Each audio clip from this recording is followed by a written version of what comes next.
I feel like I'm a new artist a little bit. Like, you know what I'm saying? Like, cause, you know, like I'm presented as myself, like just Wale, you know, and it's just a different thing. Like even the interview questions are different. It ain't really like, you know what I'm saying? It's like it's not always like MMG centered.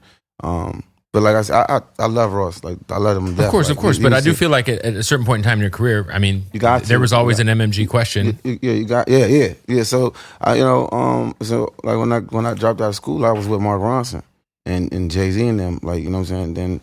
Then I went from like that to being MMG, and like now it's like, okay, you out, you doing everything, you dolo, like you doing your thing. You have your own team, you have your own label, your own building. So it's different a little bit. How do you look back at, because it's crazy to like when you're like living in it and like as a DJ and a consumer, I didn't realize how special the blog era was.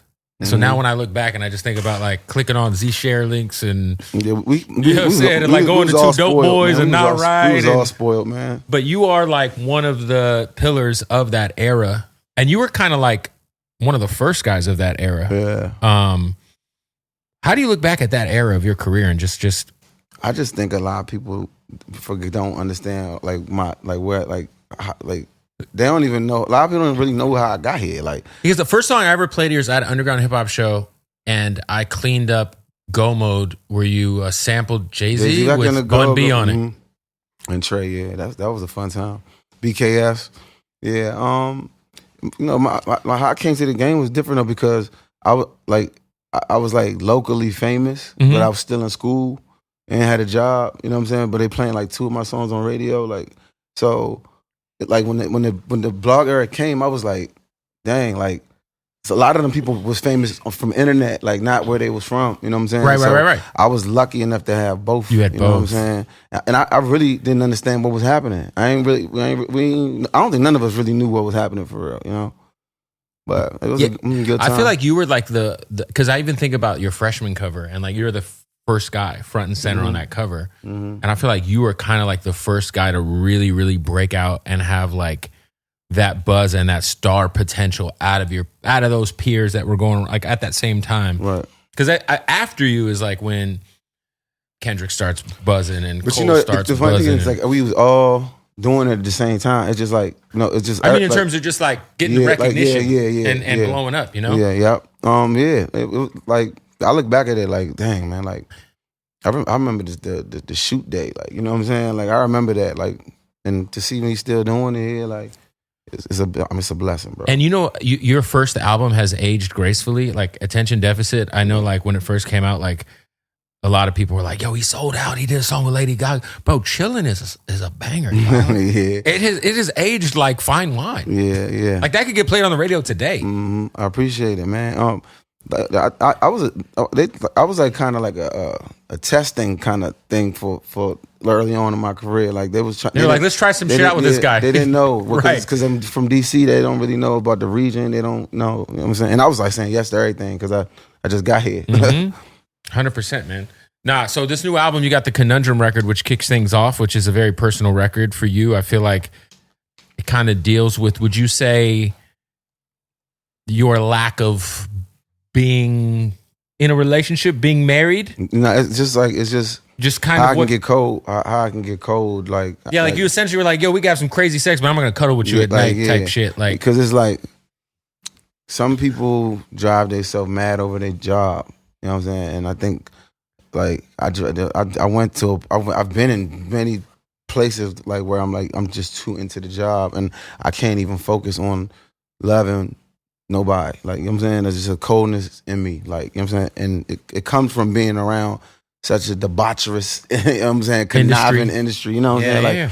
Like you gotta harden up. You know what I'm saying? Sometimes that carry over to personal life. Your personal life. You know what I'm saying? So it's like, you know, I've heard that I'm cold. I can get cold sometimes. So that's Do you feel like, you know, obviously your career has been so successful. You've sold millions and millions of records, but do you feel like it's been at the expense of your personal life? Yeah. That's a good question too. Like, but yeah, for sure. Like, you know what I'm saying? Like, I got like my the way I view the world is completely different than most of the majority of people, like, you know what I'm saying? Like, cause what I seen, you know, and like, I really gave my all to the music. I gave my all into it, and it, you know, it ruined a lot of relationships. Like, it ruined my patience, they patience. You know, like, it's one of the most vicious sacrifices. You know what I'm saying? Like, not really having that.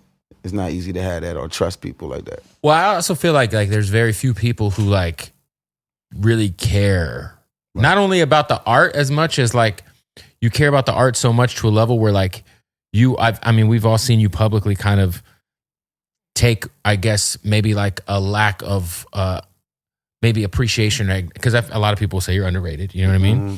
And I know that you've, you know, been dealing with that for a while. And, you know, is that kind of something that you feel like you've gotten past?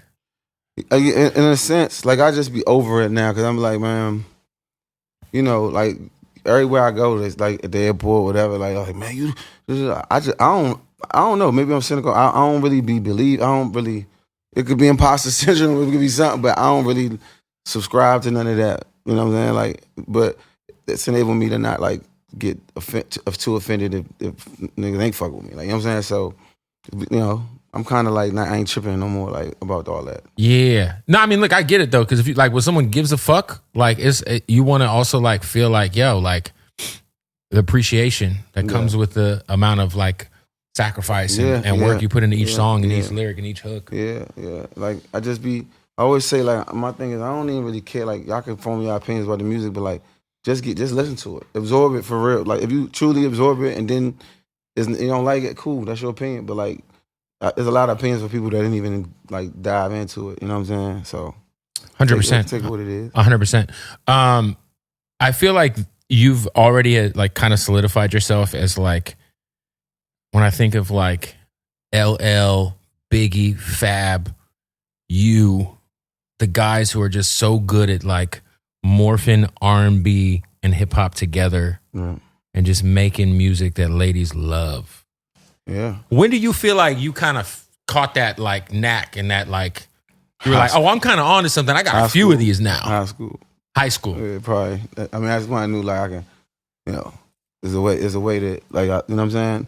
But as far as this is, like, in my career, like, I don't really think like that. Like, I just be, like, I really just be talking. And, you know what I'm saying? Like, I don't be like, oh, the lady's gonna dig this. I just be talking, and it's just what comes out. I just try to, you know, talk for real. Like, I don't really look at it like that, and it's kind of weird. Right. But I'm grateful as hell that I've had such success. Like, yeah, for sure. If you had to do a collab project with an R&B singer, like lock in, do a whole joint. We've seen a few of these over the last few years. Who would you do one with if you could? I don't know. Like, probably Odell or Leon. Odell or Leon, for real. Odell, Leon, Beyonce. Beyonce would be crazy. Yeah, for sure. Stevie Wonder. Stevie would be. You feel me? Like, I don't know. There's a couple people, man. You know, I'm a lover boy, I guess. Yeah, for sure.